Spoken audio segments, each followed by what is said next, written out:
And our two guests, Scott Bessent, founder of Key Square Group and an advisor to President Trump. Liz Peek, syndicated columnist, Fox News contributor. Liz, I was trying to focus on Governor Hochul. It's not going to be a personal thing. It's not going to be a political thing. First of all, it hadn't happened yet. Exactly. I don't know whether she could figure that out or not. And second of all, if it does happen, I mean, it depends. If it lasts a week, more supply chains are going to cut off. Food's going to be a problem here in New York City. Retailers are going to miss Thanksgiving because they're not going to have stuff, toys on the I mean, what was she talking about? Well, yeah, I mean, obviously, we don't know the impact because it hasn't happened yet. But really, the problem here, Larry, is for small businesses, because big businesses, big corporations have been front-loading, ordering, and stockpiling materials for weeks, knowing that this might happen. It's small businesses who don't have the wherewithal to do that who are going to be completely crushed by this. I think it is appalling that the White House has this hands-off attitude. The union is asking, which, by the way, is very hard to find these numbers because I think people are aware that it's so unpopular, a 77% pay hike over 6 years. That's a pretty stunning number. And by the way, that is why they're very far apart, because at this point, the employers are about 40%. Wilbur Ross was on Liz Clayman's show just before, and he said 4 times the inflation rate. Yeah, it's ridiculous. Whatever the right number is, Scott Bessent, it could have. I mean, coming on the heels of this horrible Hurricane Helene, okay, which, among other things, I mean, this is a matter of life and death. People are getting killed. But among other things, supply chains are being cut off in places like North Carolina and maybe Georgia, maybe elsewhere. You would think, I would think, one would think that Mr. Biden and or Ms. Harris would want to get involved here. Trump's down there organizing private voluntary help left and right, which is terrific, and they're nowhere to be found. I don't get it. Well, Larry, if we go back to Ronald Reagan years, when you were in the administration, and personnel is policy, and there is no personnel. Biden has been missing in action. Vice President Harris is out on the campaign trail, and Joe Biden's cabinet had their first cabinet meeting in 11 months. And it's a very weak cabinet. The Transportation Secretary Buttigieg was campaigning on Cape Cod with Kamala Harris the day of one of the worst air traffic control problems in the history of the United States. So we need to have it's a serious time.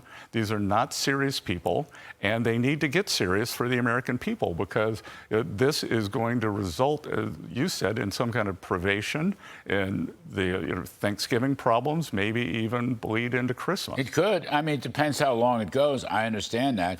ILA is a tough union. The ILA let down a lot of people.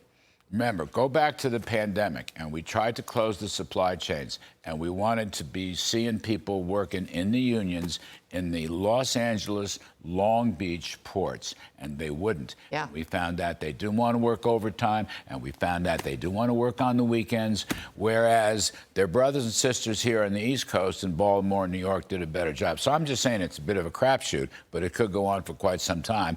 I would want to see I would think Ms. Harris would jump at this opportunity. Instead, Donald Trump is the acting president. All right, we've talked about a lot of things with their policies. Let me read something. Steve Forbes, rational guy, right? Common sense guy.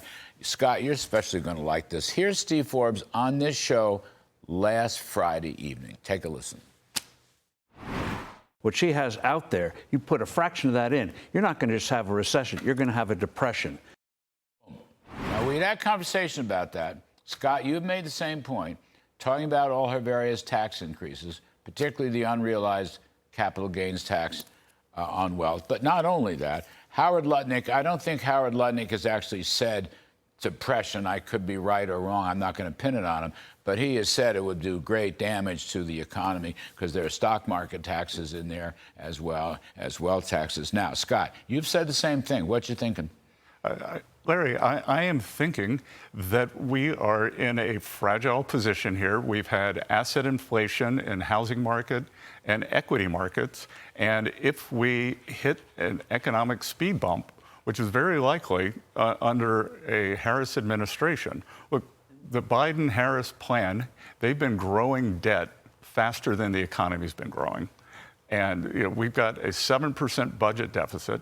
If we hit a speed bump here, there's no gas in the tank.